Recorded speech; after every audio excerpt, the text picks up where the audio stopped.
a great picture of an owl in flight. And I really like the colors of the owl and such, and the background is nice and soft, and that's all way cool. So one of the questions is how would I edit this?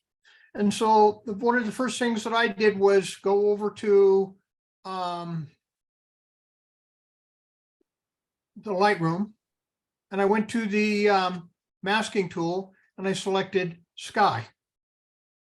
And kind of went into this, and what I did was I took the exposure down just a little bit so that it would soften the background even more and make the owl more prominent. Okay, so about a half a stop there is what I did. Then after that, I went into the sharpening, and I cranked up the sharpening just a little bit, about 40, 50. And then I took the owl and put it through some denoise because the background was just a little too much for me. And so what I wound up getting was this image as a final image. And I cropped it. I cropped it because I wanted it a 1:1. And I thought that would be looking pretty nice as a, like a 18:18 image. And the owl stands out a lot more. And that's what I would have done.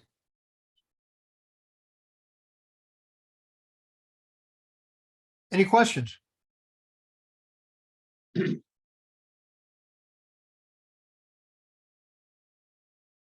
Okay.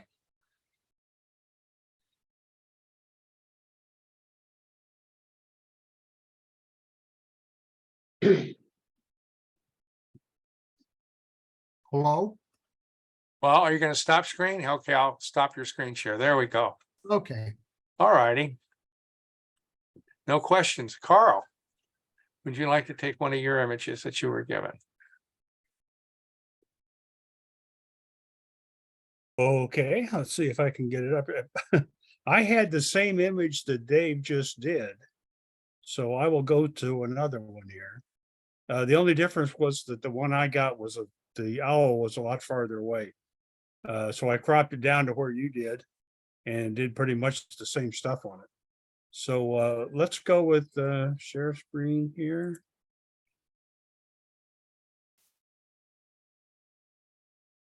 Okay. Can everybody see my airplane over the water?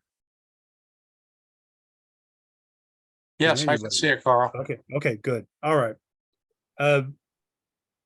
This is actually one of mine, and it wasn't for competition, but it was it was one of those things. I was walking on deck on a cruise ship and just suddenly saw this airplane and grabbed my camera, put it on the automatic setting, and took a shot.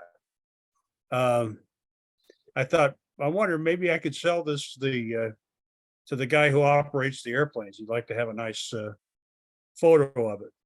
So what I always start with when I do there's my library. Okay, when I do an image, first thing I start with is in the develop module. All right, where is it here? Oh,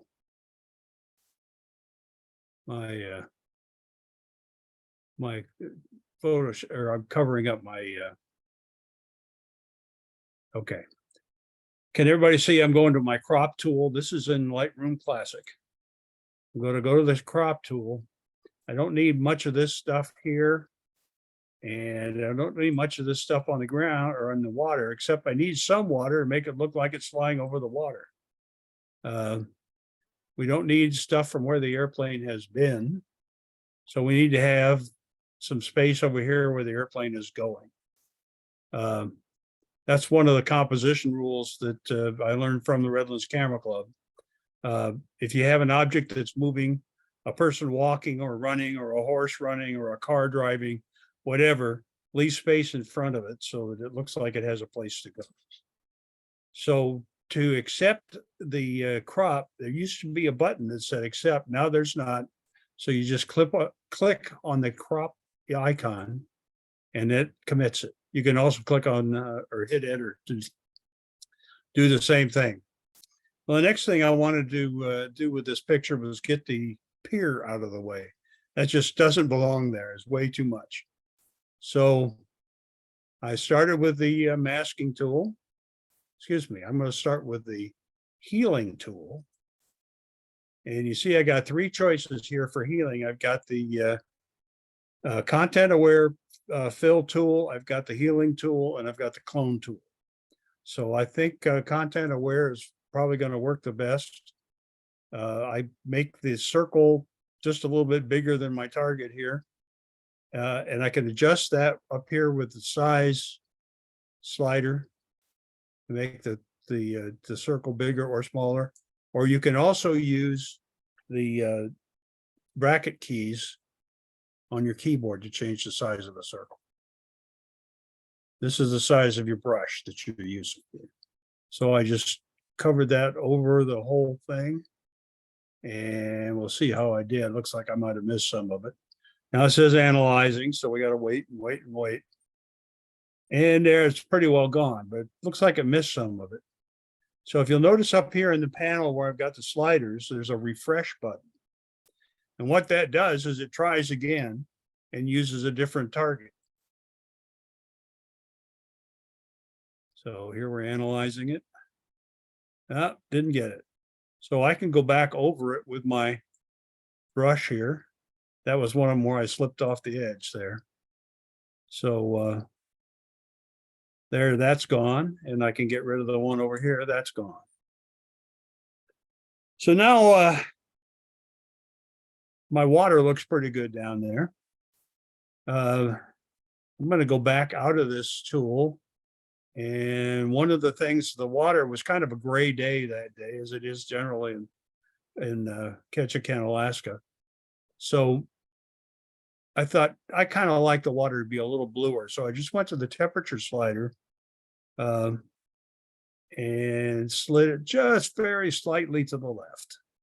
Just going to increase things to make them just a little bluer, so they're not quite so gray. And that's all that took. Okay, now I want to work on the airplane. I think it needs to be a little clearer. It's not too sharp.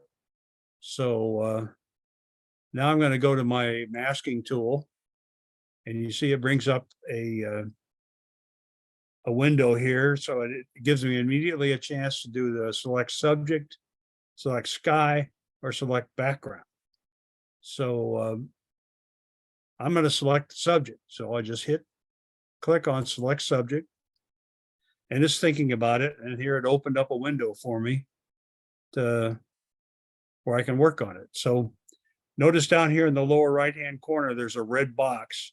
That's the color of the mask. That's telling me what is going to be affected when I start making changes here.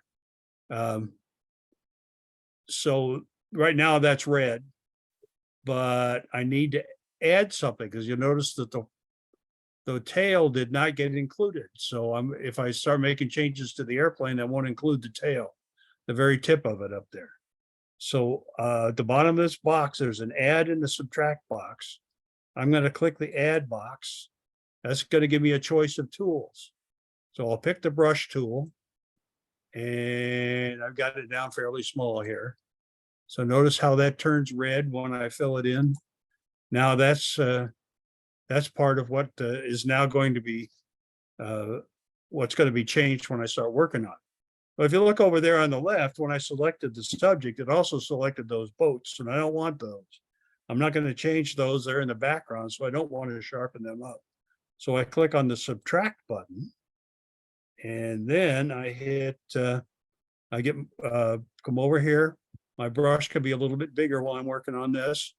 So I'm changing it now with the wheel on my mouse, but you can also do it with the size slider or with the bracket keys. So now okay, this is supposed to be subtract using brush. And now as I subtract, notice those are now no longer red, so they will not be affected. A little side light here for you. as I started working here near the prop of the airplane. Notice the prop is slightly blurred. And if you're taking pictures of airplanes, of propeller-driven airplanes, it's much better to have the prop blurred than have it stable. Let me see if I got a picture here I can bring up.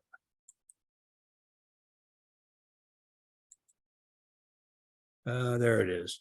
This is what it looks like when you've got your shutter speed way too fast. That was up about a thousandth of a second. And it just froze the props. It looks okay, but it's a lot more exciting picture if you have the prop spinning. So I heard it recommended 350th of a second at the maximum.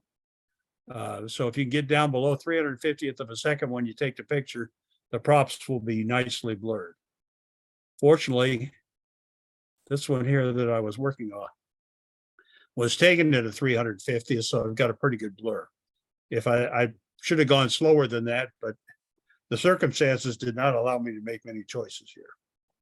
So now I've got the airplane selected here. This is mask number 1. Notice it's red. So what will happen is that red will go away as soon as I start working on it. So now with my sliders down here, I can do some things. For instance, I want to make it a little brighter. So I hit the exposure slider. Don't want to go too far, but I can go just a little bit, just to make it a little brighter than other things in the image. Contrast maybe a little bit. And the highlights can come up some. Shadows can come up so we can see inside the airplane. Whites, we want them just a little brighter. And if you're used to setting a white point and a black point, it does not work when you're in this tool. That's just a side light. You can go back and do that when you close the masking tool. And the blacks looks like that's about a good setting right there. Okay, one of the other things I want to do to it, I'm not going to get into curves, but I can get into clarity on the airplane. So I can run the clarity up just slightly. You don't want to give it too much. So we're still in mask 1, clarity. And we'll go down here to sharpness, and we'll sharpen it a little bit. And looks like maybe the numbers would be a good place to sharpen it. So I'll run it in a little tighter here. I use the navigator panel to go to 100%. And so now my numbers, I can sharpen them up a little bit. You don't ever want to over sharpen. Judges just love to say, oh, that's been over sharpened. So if you over sharpen it, you'll get graininess and you'll get halos. So just do it just enough. Maybe about there. Okay, now we'll go back to fit the screen. Now let's do the background. You notice that the boats are there. There was nothing I could do about them. They were there, but I'd like to make them a little more blurry. So let's create a new mask. See right there where it says create new mask, click on the plus, and it says select background. So now it's finding the background. There, it's found it. Sometimes it takes a lot longer than that. This is taking less time because I practiced. So we'll bring the sharpness of that background down just a little bit, not a lot. And up here on the clarity, bring that down a little bit. So now it's just slightly out of focus, which is what you want. You want your main subject to be focused and the rest of it to be out of focus.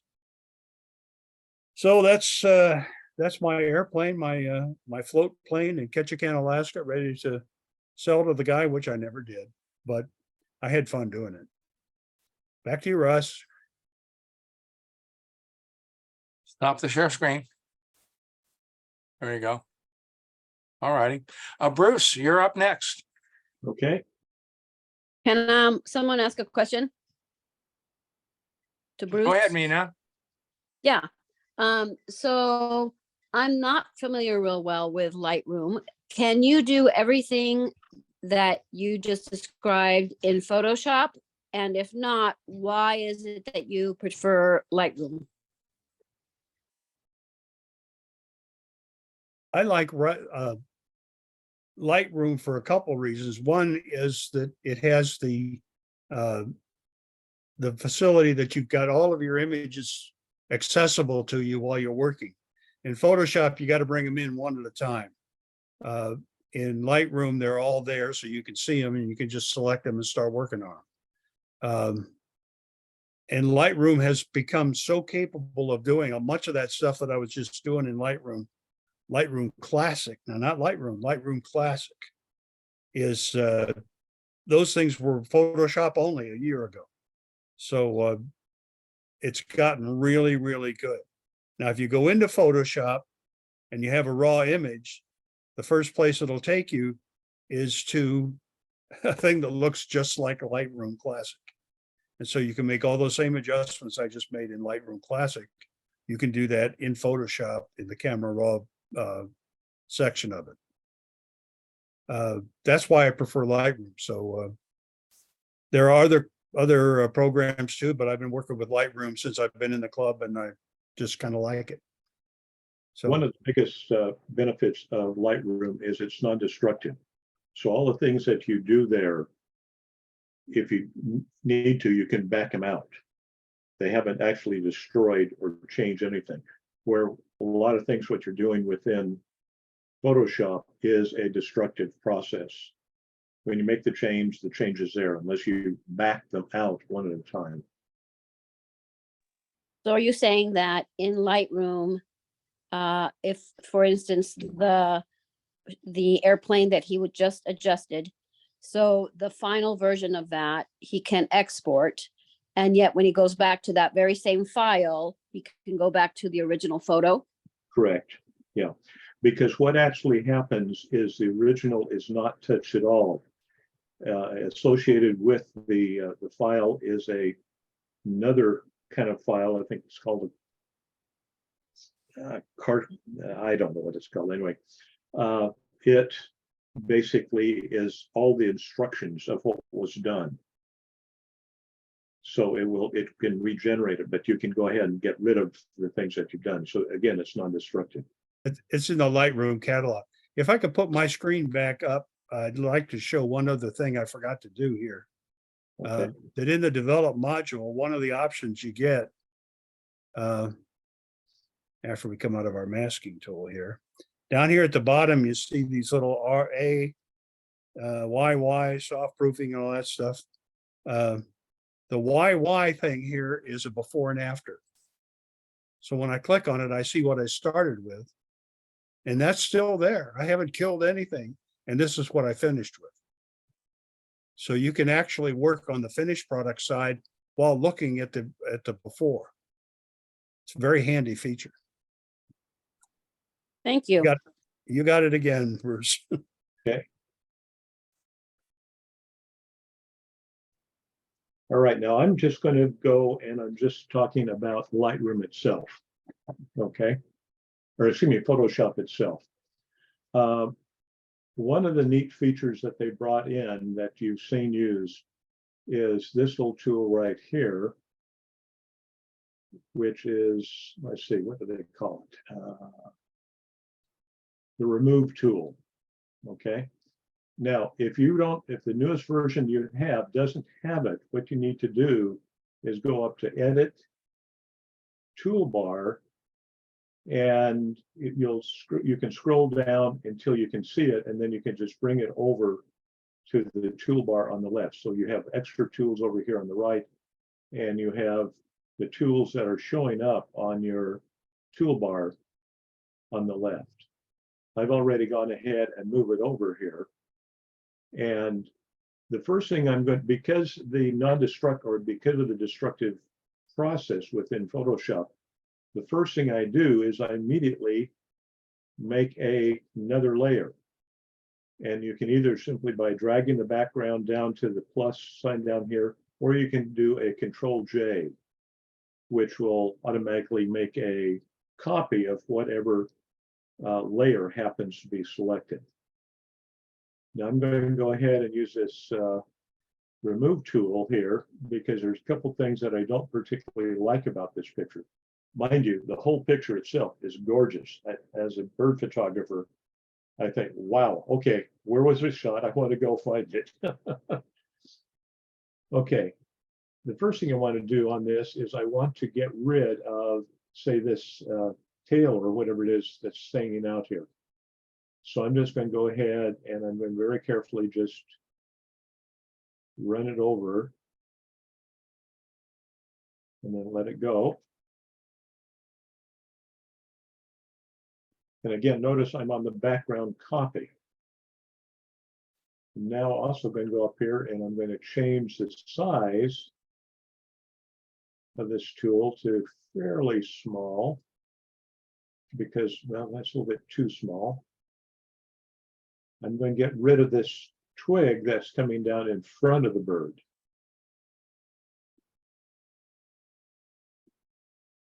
I'm using the mouse. I like having a pen tool to normally do this. And then when I let go, get rid of that. I'm going to come here, get rid of where it's in front of the bird.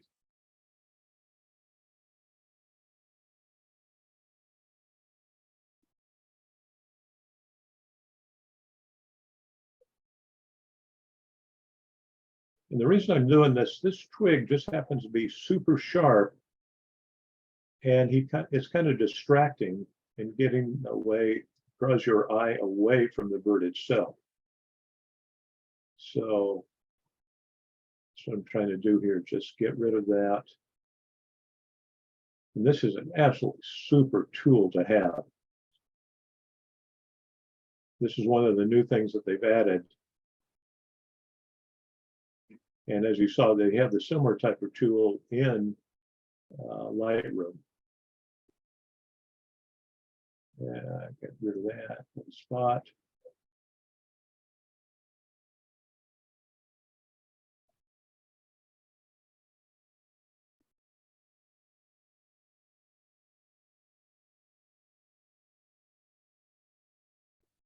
Okay, and the next thing down here, there's this piece of wood that goes across his leg. So I don't particularly like that.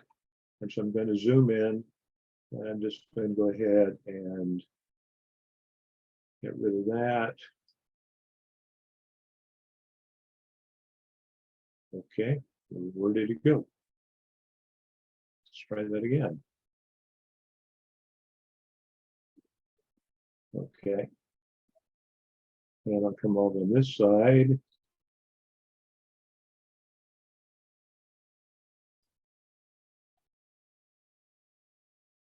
And so that gets rid of the distraction that's down there.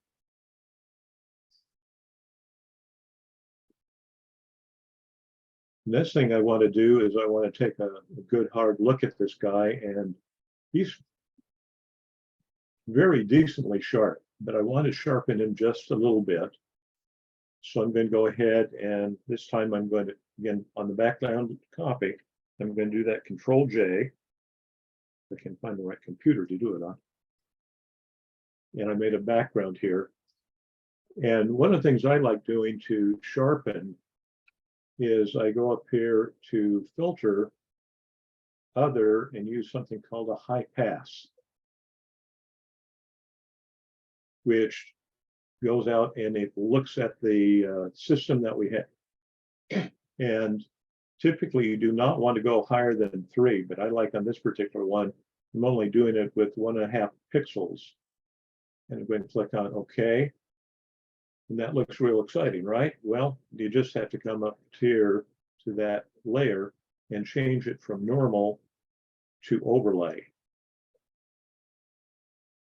And if you turn it off, you can see the difference, especially in the eyes. Turning it on, the eyes really jump out at you. So now let's back up. Now there's a few other things I want to do here. You've got some very bright things around us. So let's go up to select. And I'm going to select the subject.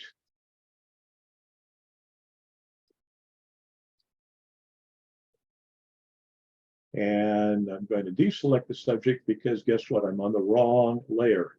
I want this layer down here. Let's try it this time. Select subject.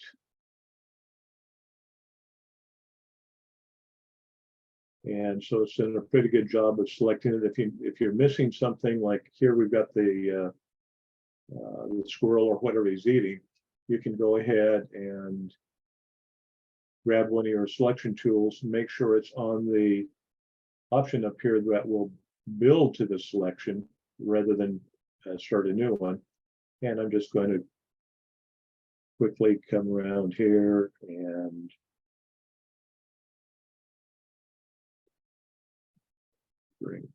highlight these areas.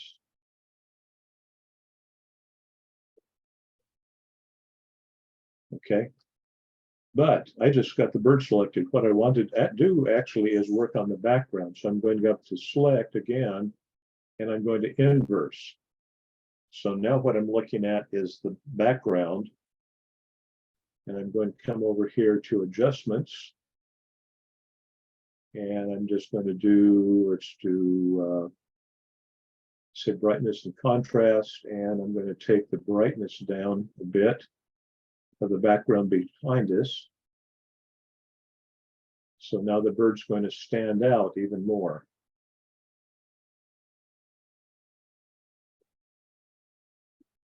Okay, now it's almost done. And by the way, one of the things I've done deliberately is I save the cropping to the end. In fact, one of the good things to do is before you do any cropping is go ahead and save a copy of the image that you have, so that if you decide later you want to change the cropping, you can. I'm not going to bother doing it this time. But what I want to do is come up here and look at cropping and say, okay, what do I want this to be? Well, when I was playing around with it, I decided the best ratio looked like about a 1:1. And so I'm going to zoom it down and zoom it up. And I'm going to move this so that the eyes and the beak are right at that intersection. So it's 1/3 and 1/3, which is a good place to put your main subject. It expired 21. So They did try it. enter. Those ears. And then one other thing, the final thing I want to do is I'm going to I yeah, think it's the same. make a blank layer. I'm going to choose black as a cover, get a brush, and make a fairly large brush. Make sure it's soft, and that's too small.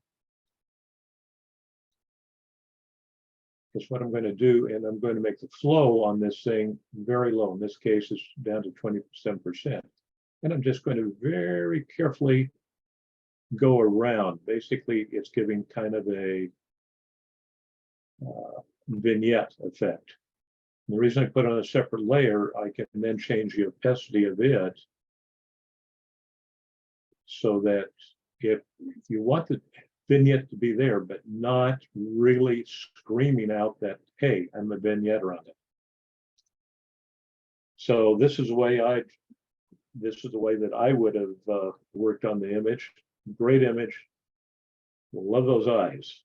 So thank you, whoever did this. Please tell me where you got this. Any questions?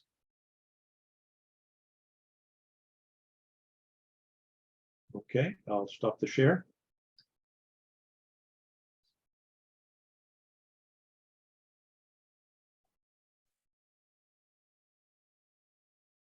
A couple of things on that. You may have noticed the floating drop down or floating menu that you had in there.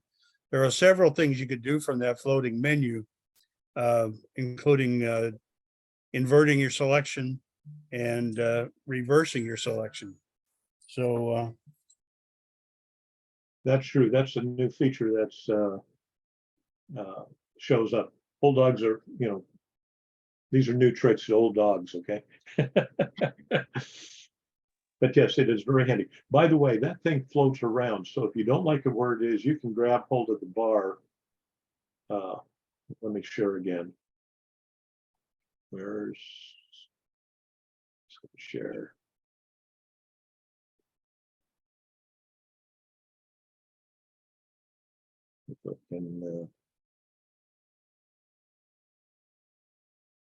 Okay, why isn't it showing up now? There we go. You can grab hold of this bar and you can go ahead and position it where you want. And I believe there's also a way that you can lock it in place. Yeah, you can pin the bar in a particular position so it doesn't go and move as you move the image. Bruce? Yeah. Hi, this is Ann Kramer, Uh-huh. and this is mine. Great So job. thank you so much, especially I know you're a great bird photographer, so that's a great compliment. It's up in Washington if you want to come up. Okay, what part of Washington?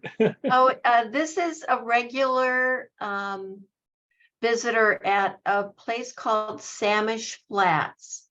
And they're here pretty much throughout the winter. They're starting to get a little bit tight with the photographers there, but this particular owl, there's quite a few short-eared owls up here and in that area as well, but this particular one was not shy at all. As a matter of fact, it kind of worried me because I think he got close to traffic a couple of times, but if you want more information, just email me. I won't take the group's time, but I would also really like to tell you how much I appreciate yours and Carl's and Dave's comments. I'm a visual learner, and this has been really helpful for me, especially these distractions, how to get rid of these distractions that happen all the time. And I've found the healing brushes don't help. This remove tool looks like a real game changer.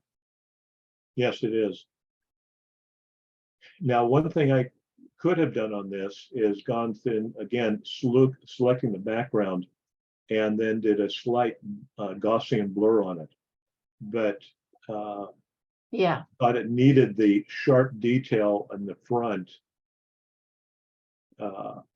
And the back of it is already kind of blurred a little bit. So it worked perfectly.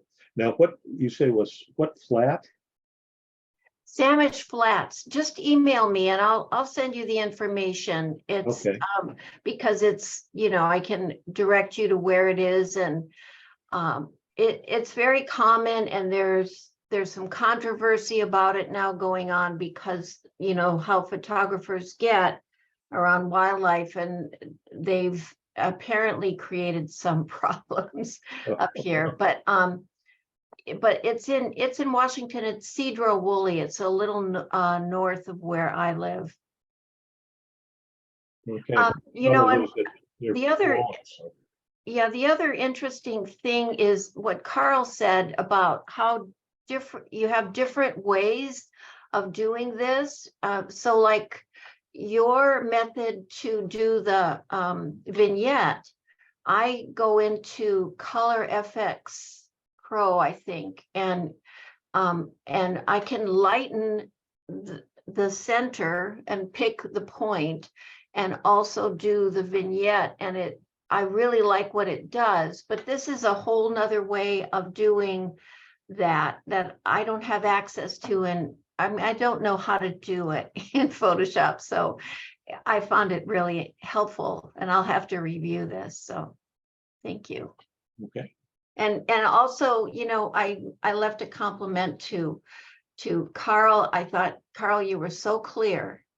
And it was really helpful. You just explained, I think you're a good teacher. So at least you are for me. And Dave, I love what you did with, that was also my image. And I thought you did such a beautiful job with it. Thank you. That's all.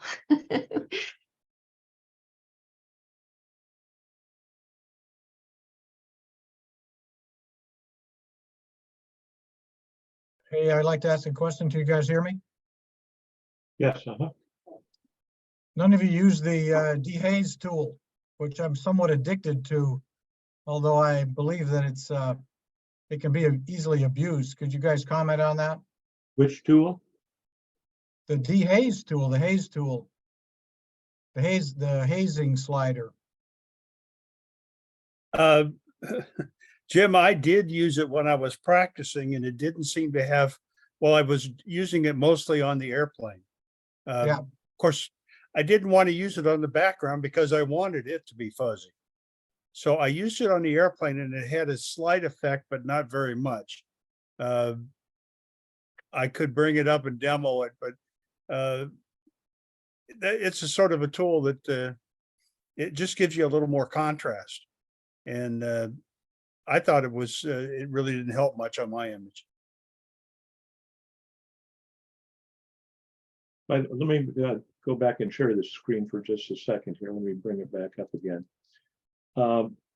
There's another thing that's very handy when you're working with these things. For instance, right now I've got it basically where I want, and maybe you want to make some changes. I can select the top image and I'm going to do something called the claw. The claw is you hold the Shift, Control, Alt, and the E. And you'll notice here it made a layer 2. It's literally made a brand new layer of everything below it that is visible. If it's not a visible layer, it's not included in it. So this thing now is a capture of everything I've done. So if I go do some other things and mess it up, I can always go back to this layer. Another neat tool within Photoshop, I'm going to go ahead and this time just drag it down and make a copy, is coming up here using something called Camera Raw. Camera Raw is, if you have your brand new image and it's a raw image, it's going to bring up Camera Raw, but you can also get to it in this direction. So, and you're talking about the vignetting. You can actually come here and do effects, and you can actually do vignetting right here very easily without having to go to another application.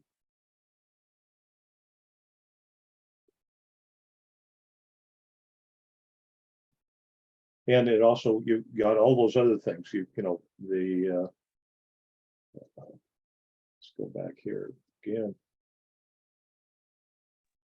Yeah, you could do dehaze in Camera Raw Yeah. too.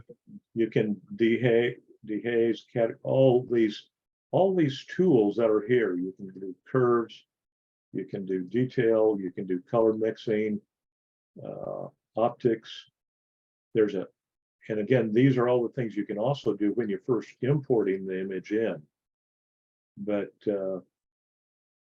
while I do some of that, I prefer doing it, most of the things, on a separate layer so that I can back off if I've made a mistake, because these are in fact destructive rather than the Lightroom type of variety. Any other questions? Yeah, Bruce, one of the things that you can consider when you're talking about Photoshop being destructive is that when you're working on it, it all seems destructive. But when you're done with the image, you save it as something. And when you save it, it will take all of the stuff that you made. And if you save it with a different file name than you started with, you haven't destroyed anything. That's true. Yeah. So, and Photoshop has, within the last year or two, added a feature so that if you try to do a save as, it won't let you save it as a Photoshop or as a JPEG.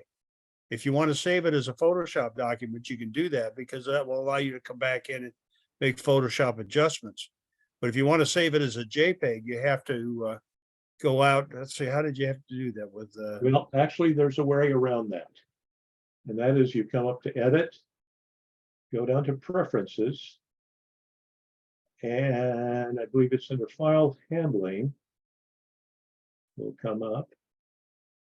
Right here under the file handling, you can click on this item, enable legacy save as, and that way you can save it as a JPEG. And what I do in that way, when I'm doing, say, a competition, I get the photo exactly the way I want it. I save it, and as you mentioned, it'll come out, if you notice up here, as a PSD. But we always enter competitions in JPEGs. So then I've saved this master, and then I come up to File, Save As, change it from a PSD to the JPEG. Notice the profile that you wanted to go to, and save. In this case, it already exists. So I'm going to say, no, I don't want to place it. I'm going to do, What you're doing is not showing on the screen. oh, okay, sorry about that. Yeah, your cursor stuck on the save as, Bruce. Okay. Have to, I would add my comment though, Bruce. That is a good way around it if you're used to working that way. But I left it alone and it a couple of times has saved my bacon because I almost saved it as the wrong file.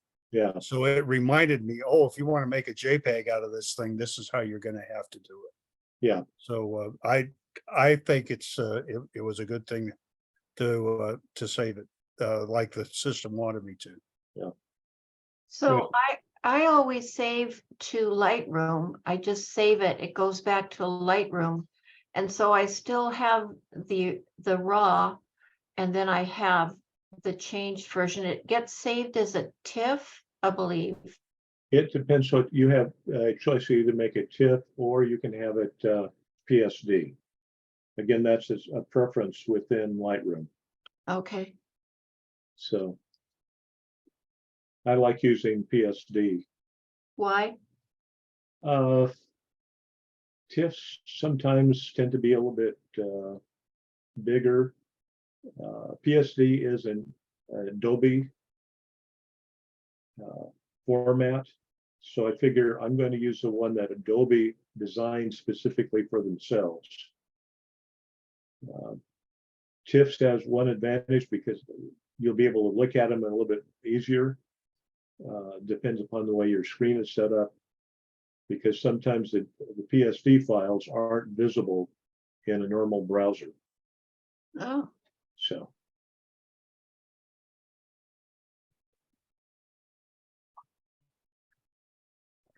Hey, Bruce, do you have a workflow? Steps that you always follow? Most of the time I'm finding the image using Lightroom and going through and making what changes I can there. But then I use a lot of things within Photoshop because I like using different layers. So it's, you know, you're getting a lot more tools now available to us in Lightroom that I need to learn and implement more in my my process. But I've been so used to using layers that it's hard to break the habit. Well, I've had a sense that the right way to edit is to follow a sequence, but maybe it depends on the image, huh? It does, yeah. So it's let's put it this way. Within Lightroom and Photoshop, there's probably 100 different ways to do exactly the same thing. It's just the ones that you particularly like to do. And as soon as you get a sequence, then they change everything and your sequence changes. So. Oh, most my mind is Microsoft changing. I've got one new computer here that's Windows 11. That's driving me nuts. Wow, So, Windows 11. I want to congratulate Russ Trozera for putting together a terrific program, and I want to observe that this technology that we're using here has allowed an editing program to go forward quite smoothly. Editing programs are very hard to do because of the you start putting stuff up on a screen, people can't see, they can't follow the steps, but between the presenters and the technology, this was quite effective. So Yeah. thank you, Russ, and thank you to all the editors. Yes. yeah, the new, the test version right now of Lightroom just blows me away with some of the things that it's capable of doing. But a lot of those now have already been implemented in this particular version of Lightroom. That's not a beta. So, and if we go to some of the other images, I can show some of those features too. Well, I've been muted for some time, so I was going to make some comments. Bruce, was there any other comments that you wanted to make or any other questions so we can move on to another image? Not until we get some other images that I have. Okay, good. Let's go ahead and go. I'm going to share my next image then. Don't mean to be pushy. Okay. Anyway, I know that some of our folks are here late from other parts of the country. There we go. This was another image that was given to me, and I really enjoyed the image. I found the trees a little distracting. So with Lightroom, what you can do is you can go to the healing brush here, and you can simply take, there we go. It's a little slow. There we go. You can simply take and drag down. I thought the trees were distracting. And sometimes it does a really good job, and other times you can see it doesn't always get the picture.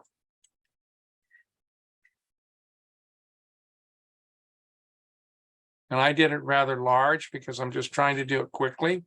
There you can see, well, it got that one pretty good. We have this other tree over here. Again, the same thing. And it did not get it as well. I'm just using the content aware tool, which is the white square. And I could probably do some other renderings really quick. There is a little annoying feature here that you might want to be aware of. All these little strikes that I'm making, you've got this tool overlay here. And if you go always, well, you get to see all the marks that we've gone ahead and made. I typically set this on never because I find the little dots annoying and they actually cause you to drag things in your way. Now, and then you get some of the aberrations that you're seeing right here where I'm moving my cursor over. Anyway, I worked on this a bit. I tried it another time, and this is what I got. My final image that I finally, after I worked on a little differently in Photoshop, I ended up with the image here. Now, someone had made the comment about dehaze, about taking the dehaze where you can make an image. I like the shadows and the lights in the image here. I thought they were very nicely done. Okay. If you go down here to dehaze, you can actually end up coming in here and making it more hazy. Or you can go the other way and give it some more definition. Okay. I really didn't do anything with the exposure. Sometimes you can bring down the highlights a bit, bring out the shadows maybe a little bit more. And then I always like to just give it a little bit sharpen and make things pop, but I think that gives me a little bit more depth there. I just enjoyed the image. There are different ways that you can make this image work for you. But I liked it really quick.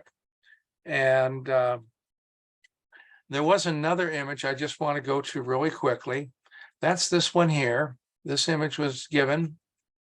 Well, it went to maps. Oh, can't believe that. Here we go. There we go. And this was shot at 1/20,000ths of a second, 1.8 and 3.9 millimeters. Anyway, you can take that information off by hitting I. And it's being a little slow. I hit J, wrong one. It's not doing what I want. Oh, I'm hitting U. There we go. Finally, I enjoyed the image, but I decided to make it just a little bit differently.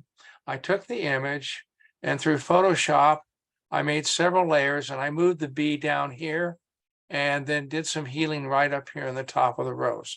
I just wanted to show you that. I call this 2B. I probably could have put a couple other bees in there. But when I did this, I ended up taking the bee and copying that. And then I went back and I copied the wings because I wanted the wings to be just a little bit more transparent here, where you could sit there and see part of the flower here and part of the petals here and here, and it wasn't so observious. Okay. I just wanted to cover that really quickly. Okay. Any questions at all? Russ? Yes. Yes, could you use that removal tool just as, would that work pretty much as well and removing those trees? To remove the bees. I actually just moved the bee. I didn't like the placement of the bee where it was. I No, thought no, I'm sorry. The trees that you removed with the healing brush. right. I was just wondering if what Bruce's method in Photoshop, that removal tool, would that work as well to take those trees off? I would say yes. In fact, I used a combination of doing the healing brush in Lightroom and then taking the image into Photoshop so I get rid of the little twigs that were getting in my way that caused a little bit of distortion. So I bounced back and forth between Lightroom, but I really didn't want to spend the time going through it and taking the amount of detail to show you this is how you remove this twig and that twig and so on. So I just wanted to get to show you this is what the image looked like beginning, use the healing brush, jump back and forth between the two. That's what I kind of do. Okay, And thank I you. create another layer too. So, Okay. all right. Any other questions? Okay. Dave. Okay. So I'm going to go share screen.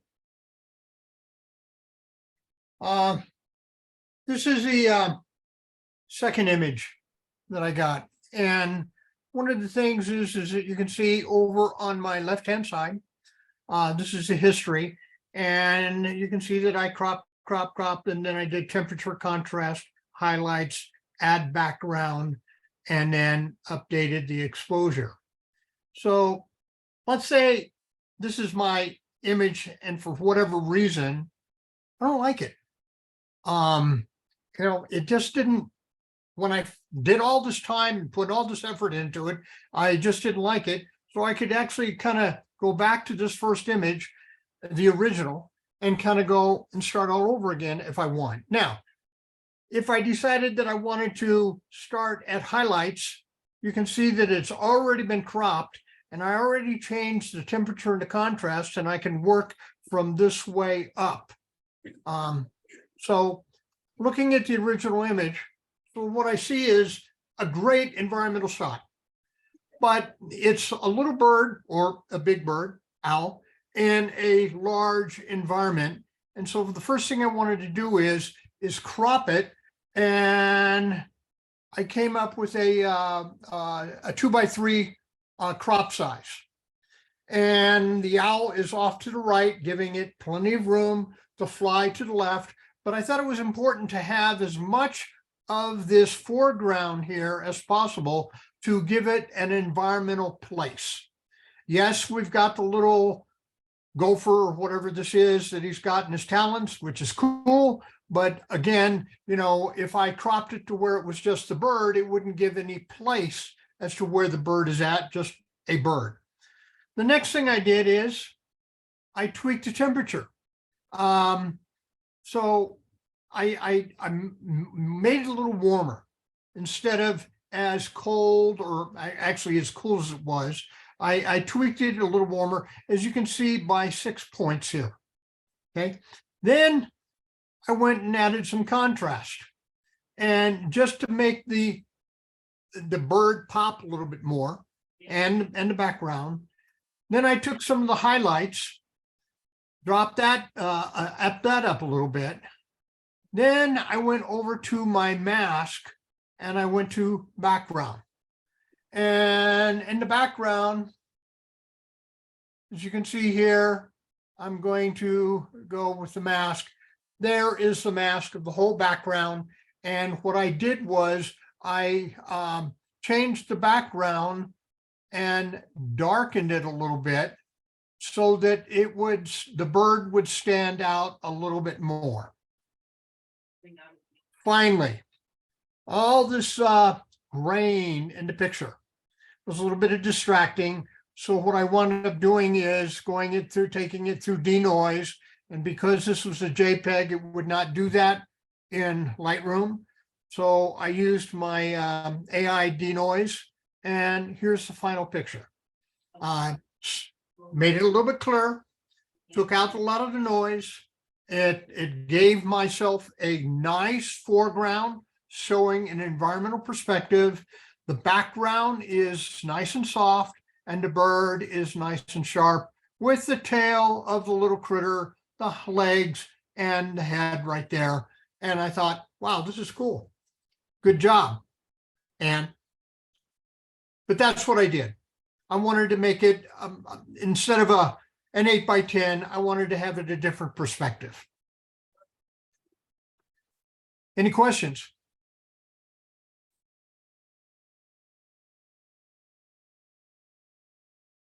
Very nicely done, Dave. Thank you. And I will turn this over to, let me see here. Where do I go to?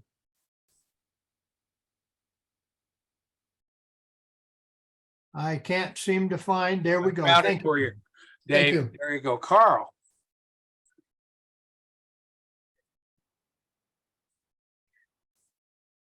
Okay, wait a minute. I got to find my unmute here.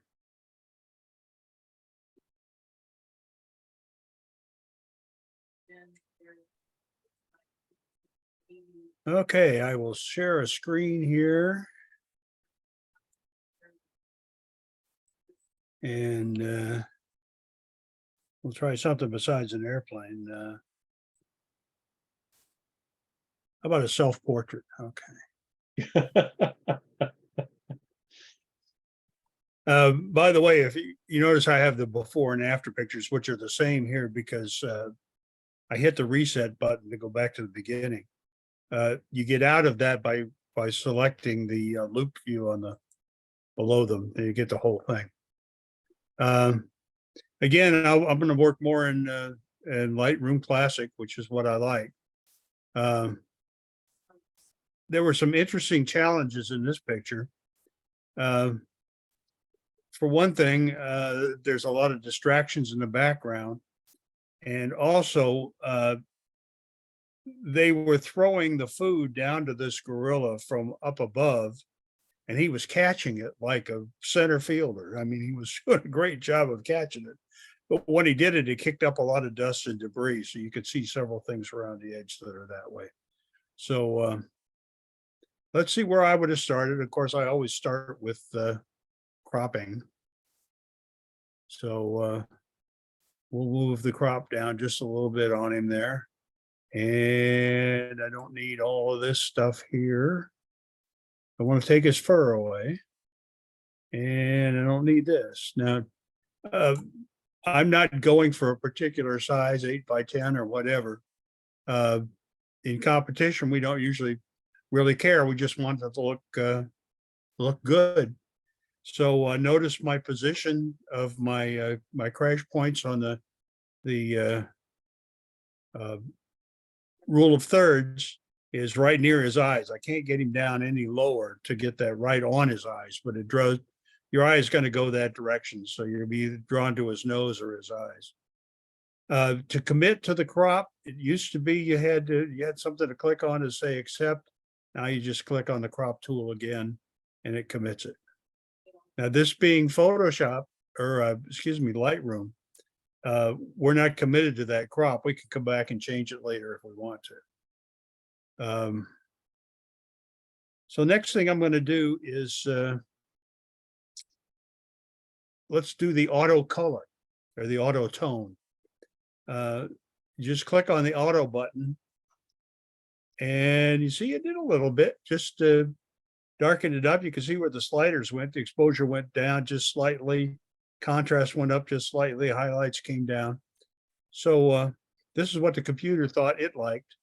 Now I can go in and change it to what I like. So if I like his fur to be a little bit more, a little bit lighter. He's a silverback. So we could do that. And let's see what else. Oh, let's get a dehaze in there since we talked about that before. So, boy, that did quite a bit. The dehaze, that really sharpened him up quite a bit. One of the problems with gorillas is their eyes are set so far back that it's very difficult to get them in the picture. I thought I would try. So I went to the tools here. People, Carl, What's that? go down to people. Click the people. I couldn't find a person. No. No, only it says no one. people found. It knows that this is not a people. So try your brush. And then just do the eyes and see if you can't bring that out. There you go. Okay, well, I'm going to give the exposure just a little tad up.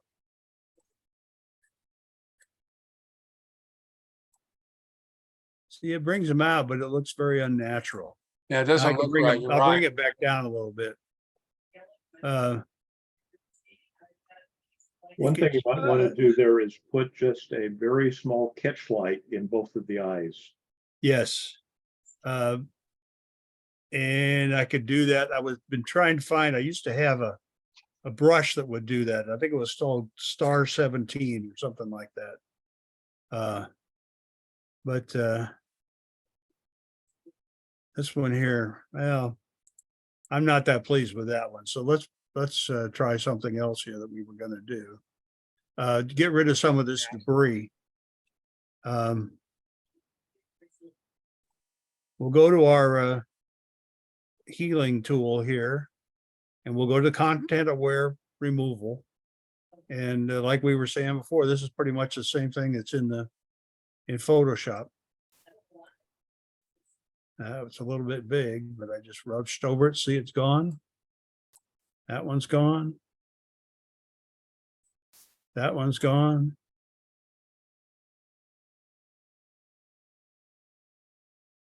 I had another one. Let's see.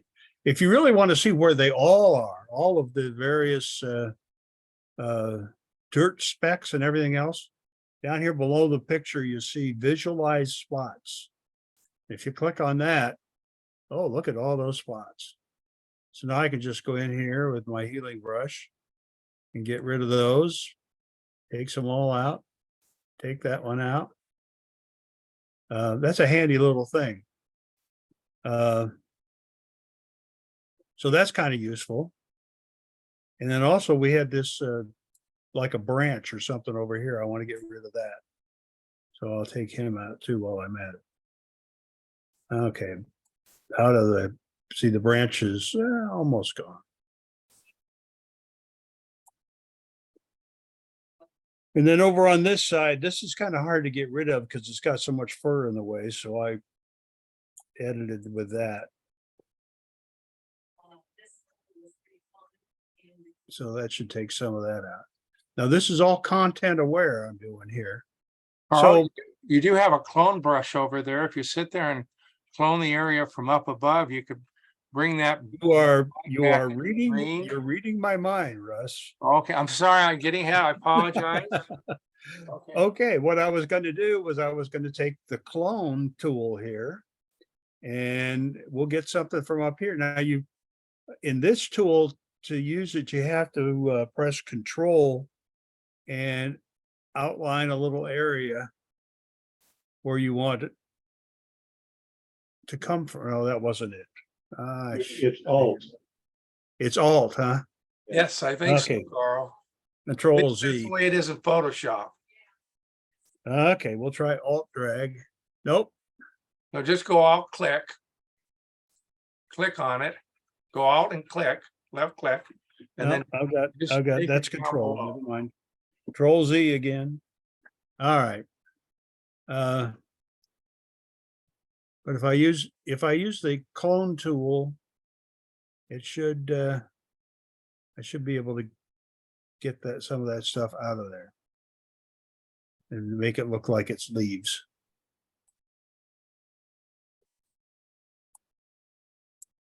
But you're supposed to be able to go with the clone tool and go control and drag in the area where you want it to be, or where you want it to come from. Okay, let's see, what else did I do with this thing? Well, he's pretty good. I'm gonna go out of this. Do my before and after.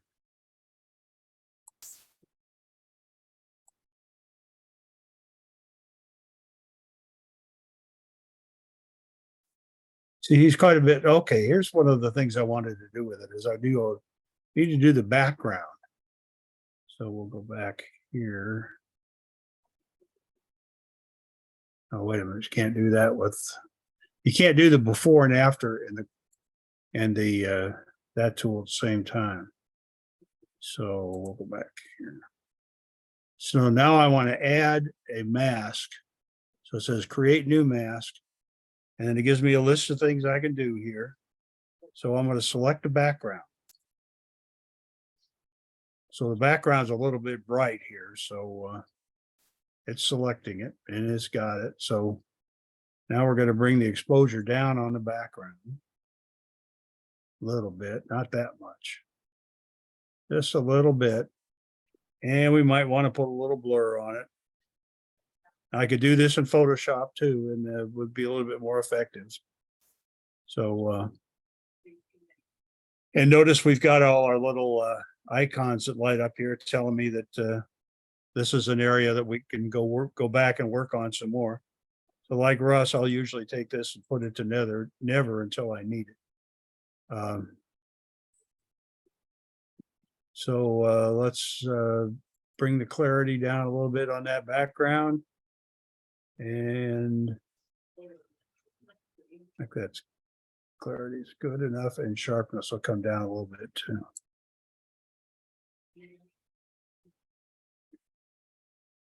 So that's pretty much what I'm going to do with him. There's a lot of nits to pick off of him.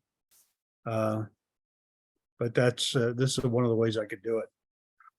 Okay, I will give it back to Russ. Or anybody have any questions on this one? Okay, stopping the share. Okay, You got it, Bruce. Your turn again. Okay. Let's see here. Zoom share screen.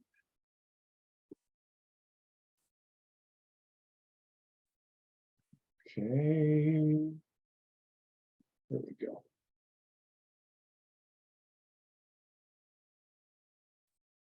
Okay, this is a raw file, so when I opened it up, it immediately went into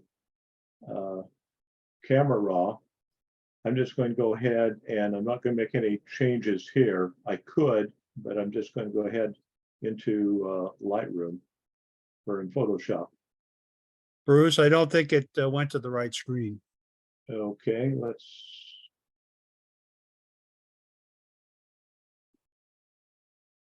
Okay, where are you? Share screen.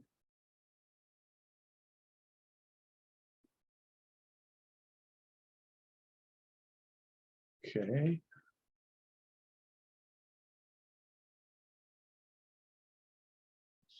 So again, let's see, I'm on Photoshop.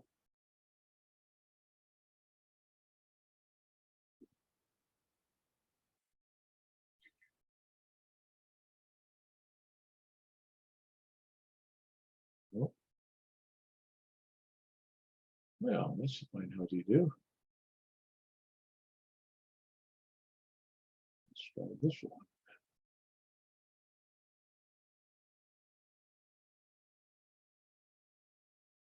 Still not working.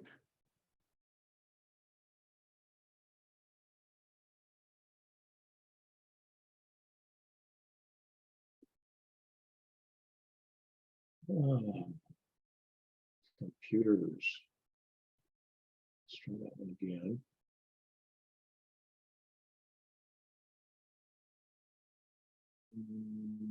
Why is that not?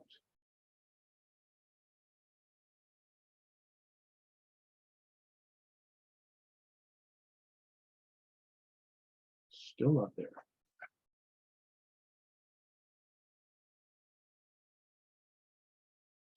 What's that?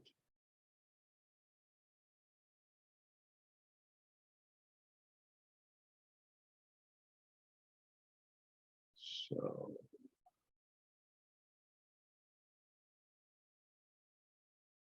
Murphy is working. Okay.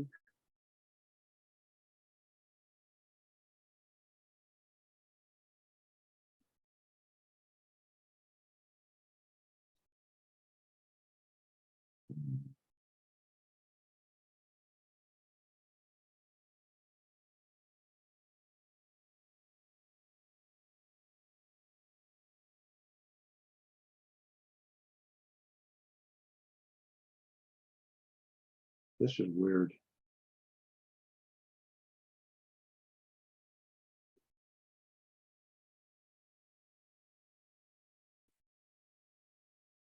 Share screen. What's it doing, Bruce? It should be. Uh, I'm seeing part of a screen come up, but then nothing on the photo. yeah, I'm just clicking on that.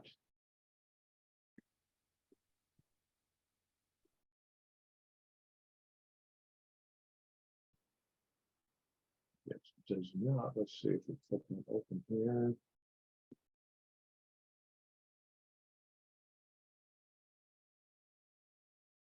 Tell you what I'm going to do. I'm going to drop off.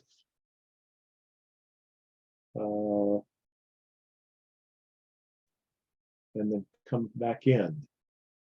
Okay.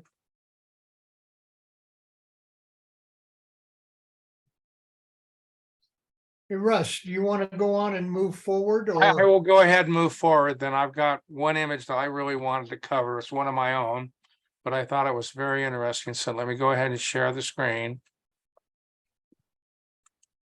Here we go. Recording in progress. Got an echo. Excuse me. There we go. This was a picture I took of a friend of mine before he passed away from liver failure. You can see the terrible color in his eyes that was there, or his skin. And so I thought with the new features that we have in Lightroom, I might be able to do something with this. So one of the first things I did is I went ahead and went into the gradient scale, and I just did a gradient blur because it was so bright in the bottom. I wanted to bring that up down just a little bit so it wasn't so bright there. And then on the top, I almost wanted to sit there and add another mask and do the same thing there, where add a mask. There we go, another one.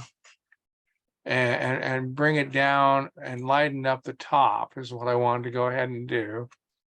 So maybe it balanced out just a little bit more. So By the way, what that's did the first thing that I wanted to sit there and do. And then I wanted to add another mask. This time I wanted to go to the people one. And you can see my dear friend, because of the liver failure he was suffering from, you could sit there and see the color of his skin. And I really had a time with this and trying to get the color right. And so I created this body skin. There we go. I've got those two there. Okay. Then I went over here and I brought the overall exposure down just a little bit. I actually have a cheat sheet on my left to tell me exactly what I did. So I'm just gonna go there really quick. 7, okay. Contrast, I did up to 38. So here you go here. I booted it up a little bit more. There we go there. The highlights, I bumped up to about 30, about 55. I really had a tough time adjusting the skin colors is what I really had a problem with. The shadows, I took all the way up to 100. And then the whites I left alone. The blacks I brought up to 35. Oops, wrong way. 35. Too far. And then the temperature I dropped by 5 degrees. -5. There we go there. Oops, it didn't do it. There we go. And then the tint, I took it all the way up to 100. And hue I left alone. Saturation, I dropped it to 45.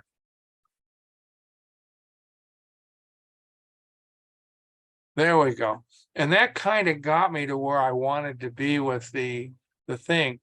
But then you notice his arm colors here are still the same color as his face.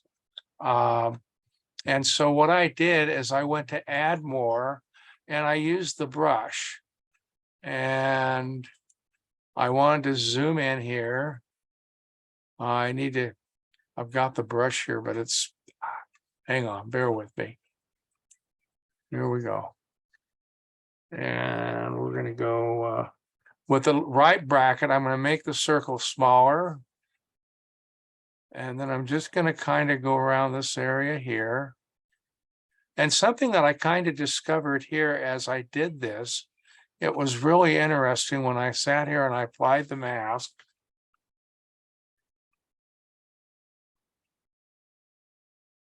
Oops, too much. Go back. Go back to Z. It didn't do what I wanted to. I'm sorry. Go back to the mask. Create a new mask. I'm sorry. I didn't want to do that. Wrong one. Brush mask. There we go. And I zoomed in. I didn't want that. Let's go back to here. 65. I need to move it over more. 35. There we go. And then where I muffed up, I'll go back and subtract from the subject. I'll use another brush. You notice here that I'm not having to sit here and change the area of the mask. It's automatically making those adjustments I made in the facial area. And then I'm going to add another brush over here to this side here to kind of, it's not adding. There we go.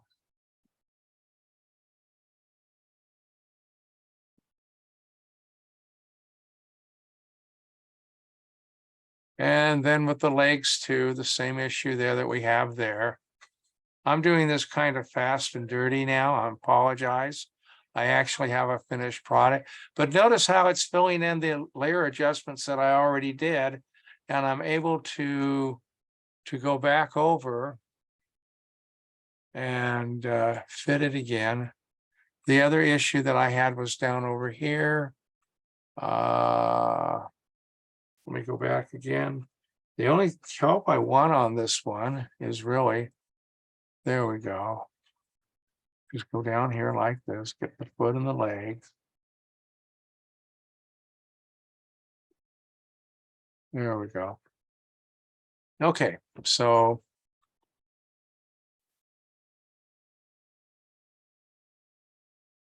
does anybody have any suggestions on how I might be able to change the color tone here to get it a little bit more natural? This is the best I can do when you sit back and There we go. To get it close to what the rest of the family members were. And you can look at the before and after with the difference here.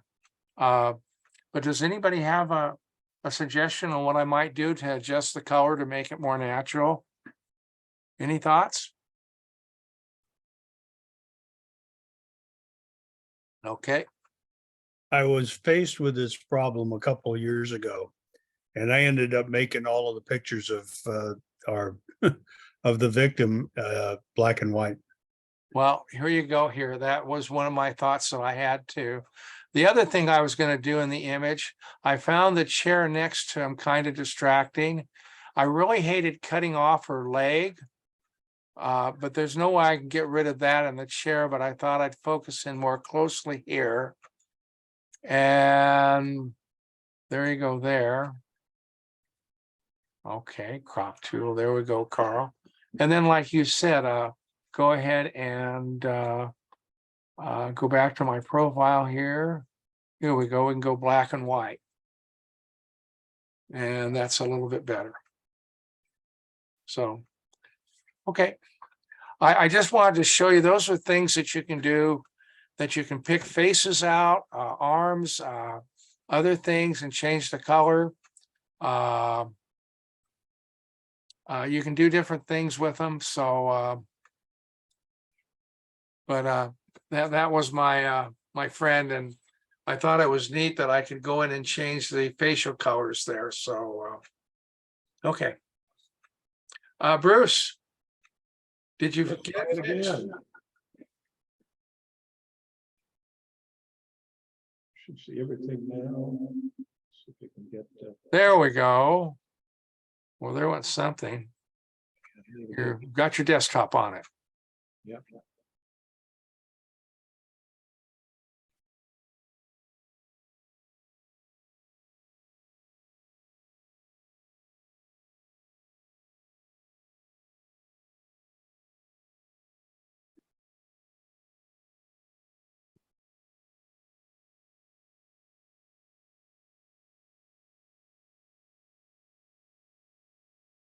Okay, Photoshop, anytime.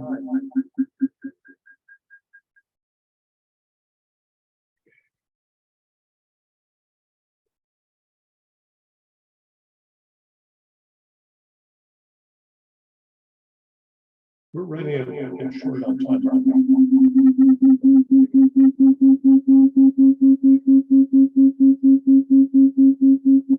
There we go. Sorry. We're a bit of short on time, right?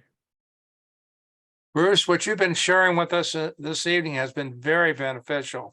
So, Okay, let me go ahead and I'm going to do two things, two of them very, very quickly. I'm going to bring this image up. And what I want to show you here is, first of all, I'm going to go ahead and make again the copy.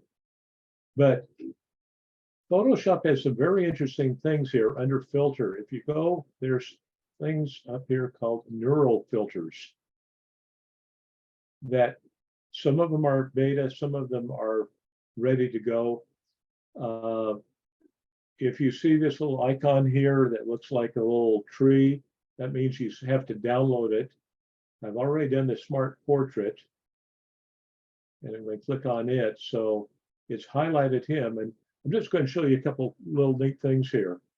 In this particular case, I think he's looking out at someone. So I want to come here, maybe change the eye direction. But I can move it over. And I want to put it on a different layer just to, and notice down here it says it's processing in the cloud.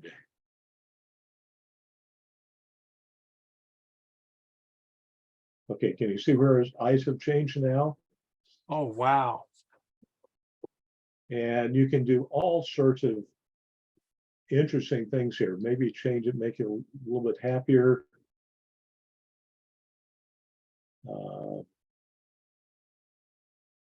Change maybe expression, give him a little bit more surprise. And let's say, okay, so here's that. There's original. So there's all sorts of things you can do with these neural filters. There's some other ones there that if you have an old image, lots of scratches, etc. There's where is it? There's a colorize and just JPEG auto removal. There's photo restoration, and it's just amazing the things that you can do. And unfortunately, we don't have time to do all those. So what I'd like to do is actually go look at another image. I'm going to cancel this.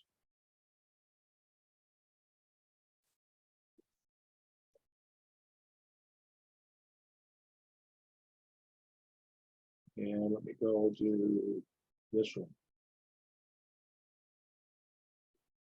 Okay, now this one's opened up in, because it's raw, it opened up in Camera Raw. I'm not going to bother utilizing all of it, but let me just do one thing here. Over here, we've got the masking, and this thing's in our way. Here's a neat little tool. I'm going to do this one, I believe, and I'm going to come here and I'm going to just quickly highlight those. Boom, it got rid of that. I'm just going to go ahead and go and open.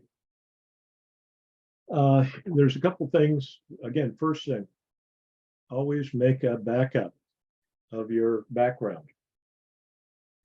Okay, I look at this, and one of the things that caught my eye was the leg down here. So what I'm going to do is I'm going to grab the phone stamp, and I'm going to make it normal and small, and I'm going to come down. I'm going to zoom in if they'll zoom for me. Come on.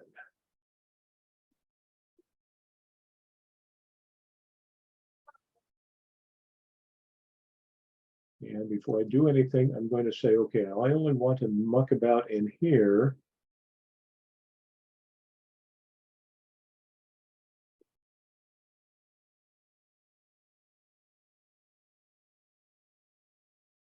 Okay, so now back to the tool. I'm going to come up here and get rid of this thing, move it down. It'll be normal. And let's say I'm going to start maybe right here. And I'm going to, oops, why didn't that pick up?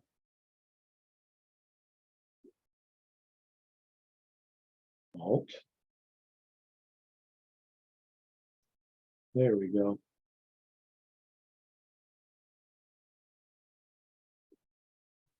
And maybe grab some here.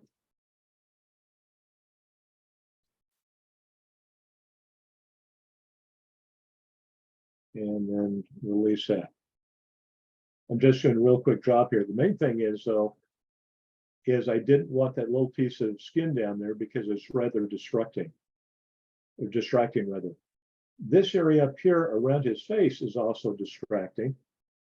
So I'm going to go ahead and choose that tool and go away.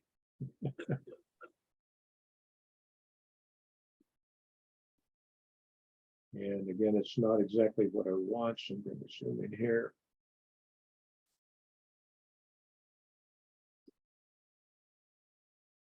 Be doing this very sloppily.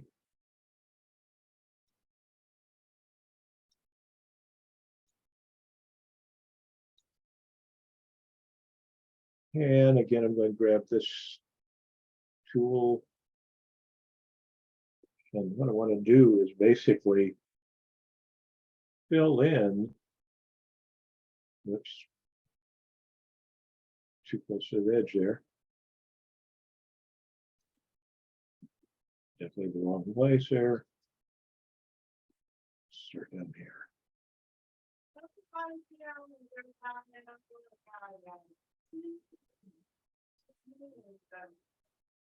Place.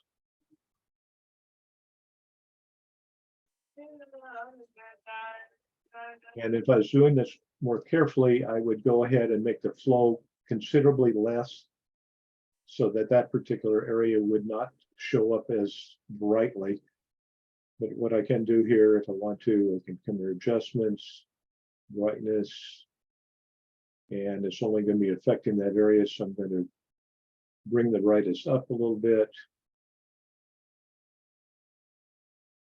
and get rid of the selection.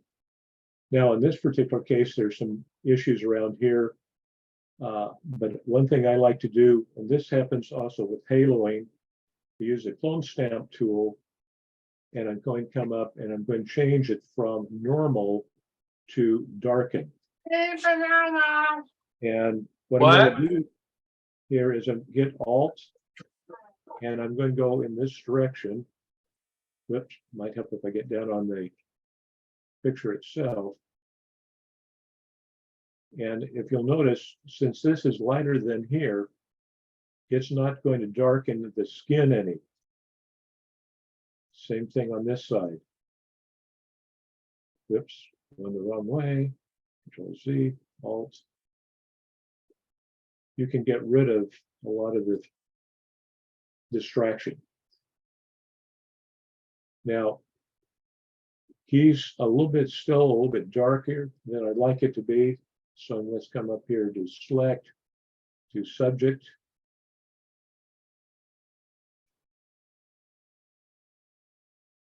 And I'm going again to adjustments, to brightness again here. And I'm going to just lighten him a little bit up.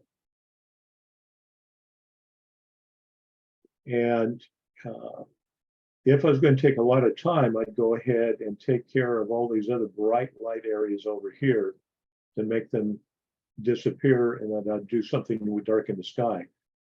One thing I thought of doing, though, was I'm going to try simply cropping. Again, I'm trying to break my habit of doing cropping at the beginning. I'm leaving it to the end, so if I need to change the crop to fit on a particular size of paper or what have you, I can go back to the original before it's cropped and then recropped. So I'd save this before I do any cropping. In this particular case, I'm going to go ahead and get away from the square.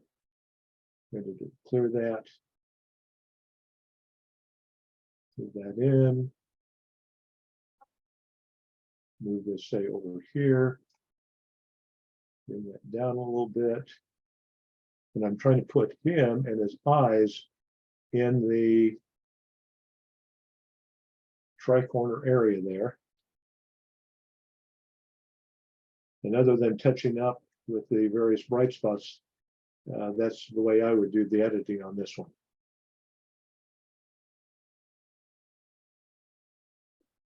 Any questions? Bruce, very nice. You taught me a couple things I didn't know before, especially about the cloning and selecting an area to clone into. I thought that was very informative. And I kind of wondered what you were going to do with this image. So I like what you've done to the image. Very nice. The cloning, by the way, you have all sorts of different options.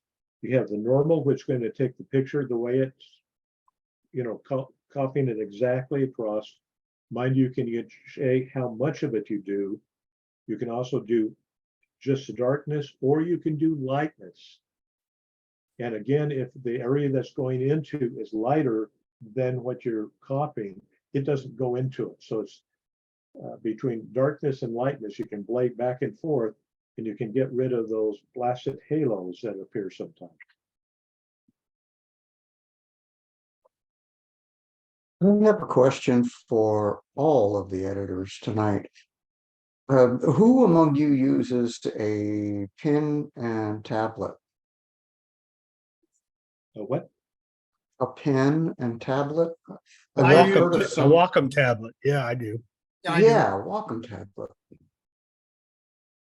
Okay, I have a Wacom tablet, don't use it because I like to see what I'm doing.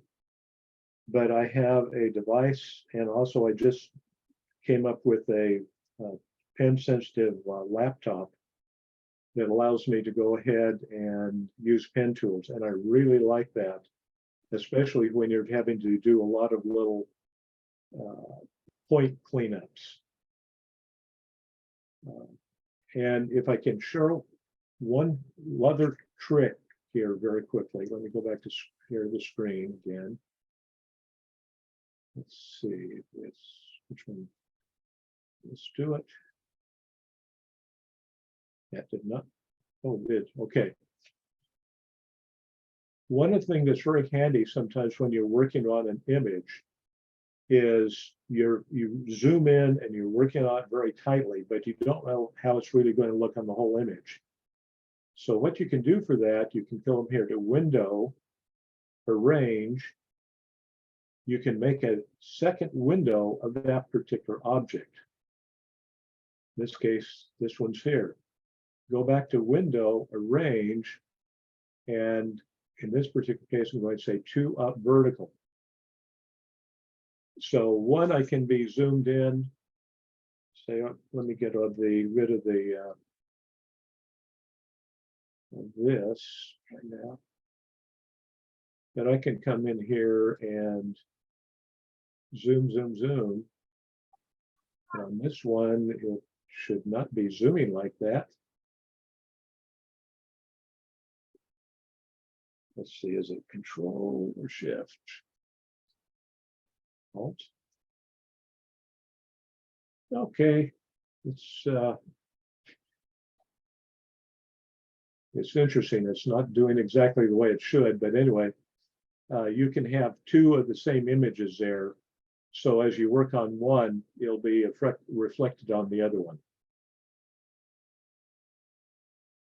And why it's not allowing me to do the different versions on the thing,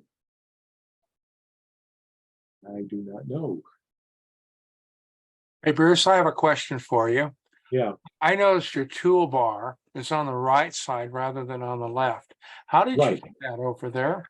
Okay, you just come up to the top of the toolbar, grab it, and I put it over here on the right-hand side because I'm always working between the different layers and my tools. So rather than having to go all the way back and forth across the entire screen, there I just keep them close to all the other functions that I'm going to be using.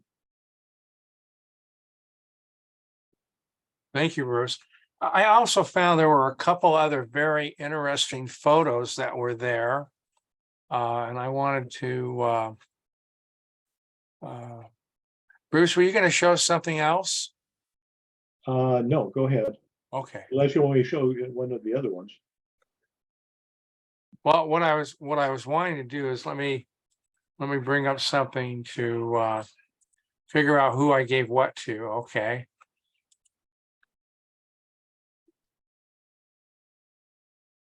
Just a second. Here we go.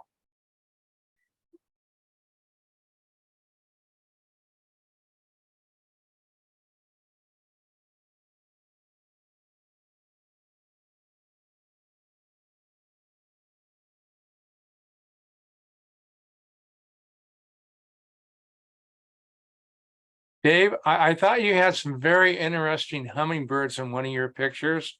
When I first looked at the image, can you show us that image, please?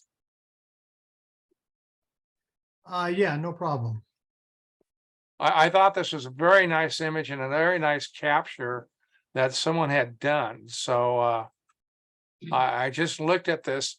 I kind of marveled at it because of the fact that we have 4 hummingbirds in one picture trying to feed off of these flowers. And I just thought that was a marvelous capture that someone had done here. I just thought that was really fantastic.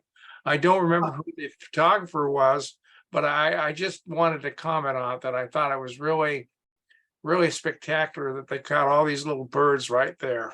So There are actually 5 hummingbirds. There's this one here on the left.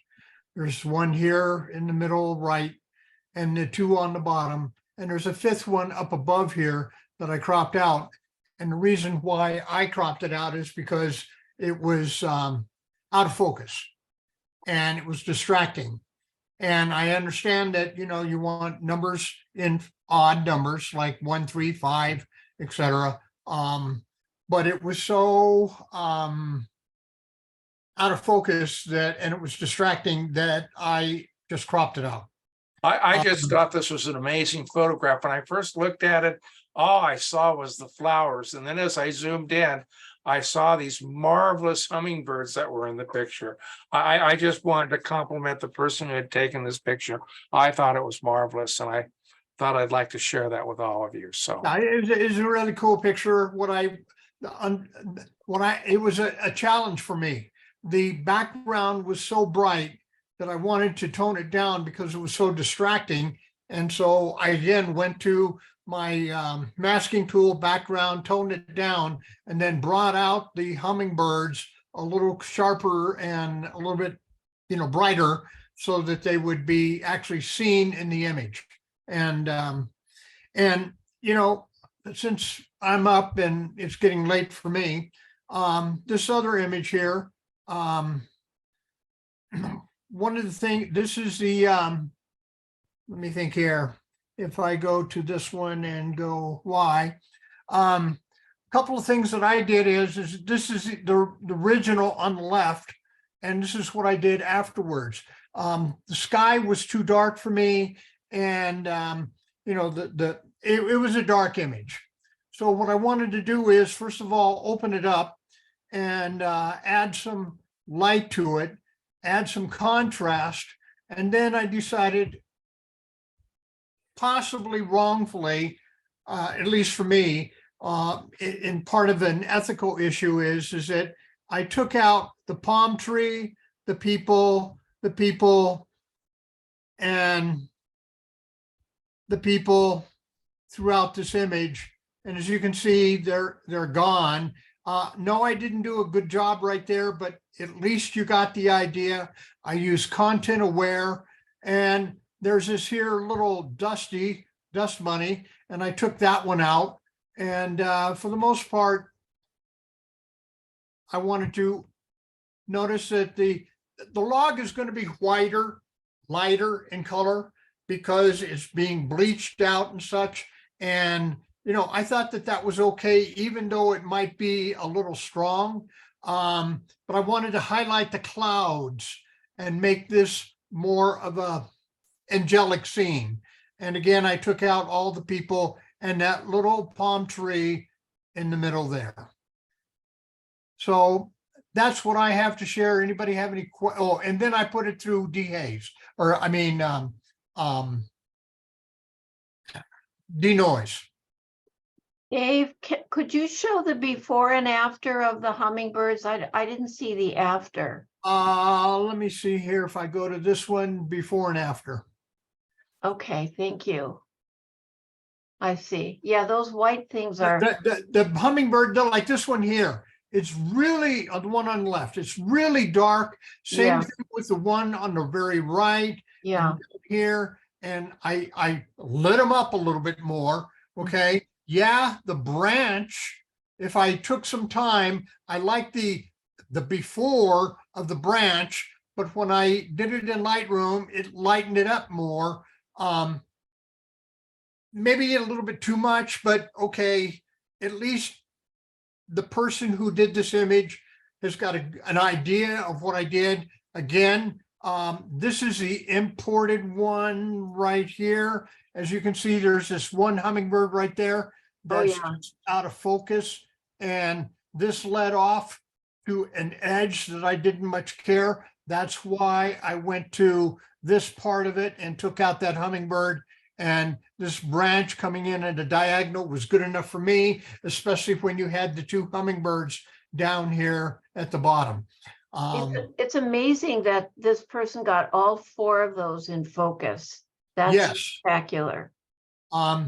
I don't have, this was not a raw image, it was a JPEG, so I have no idea.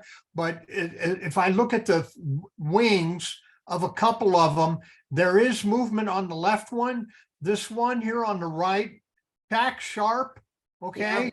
And this one here, you can see movement. So my guess is this was taken around 1,000th of a second or a little bit more, but not at like 2,500 because then it would have frozen. This one, at least that's my thought.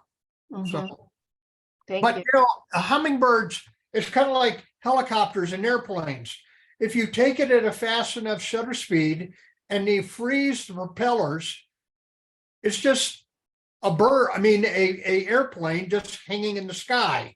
And for me personally, I like to see a little bit of blur on the wings because you know that they are trying to fly. Yeah. That's just me. So that was mine, Dave, and I both of these that you looked at were mine, and I wanted, they're really big. They were big files. They were raw, so I went ahead and they didn't go across very well in email, so I did change them to JPEG. But I try to just give you the actual, shot out of camera. That's to see cool. what other people would think, or what other people's adjustments would have been like, just so that I can compare it to what I would. And that's great because Yeah. when we do these, some of us really don't know if the image was edited before or after they've sent it to, or before they sent it to us.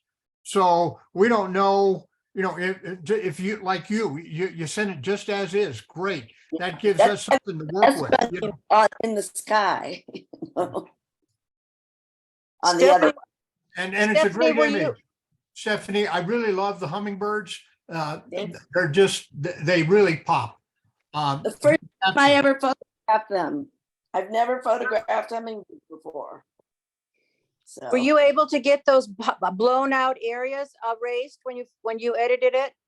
Or I haven't saved? edited them then. I sent the pictures in unedited, and I've been having a lot of problems with my computers, and actually they were just fixed today, so I have like 3 sets of images that I need to start working on. So but I really wanted to see what you guys were going to do with the hummingbirds because of all that white in the background. You might try painting it with green, like Jackie does, to paint out some of that, but I'm not certain if it's bright white that it'll take the color. But you might try that, just a low opacity painting over it. Maybe the other thing you might just try is the healing brush to try to heal those spots out of there and see how that goes. Or you can clone it from another area too. You have to paste the clone over the white spots. Right. That's, I've had to do do that. a- If you get a completely blown out area, there's nothing you could do but cover it. And you can do a content aware, Phil, remove it in Photoshop, those little spaces, and it'll pull in the colors from around it, but it's tedious.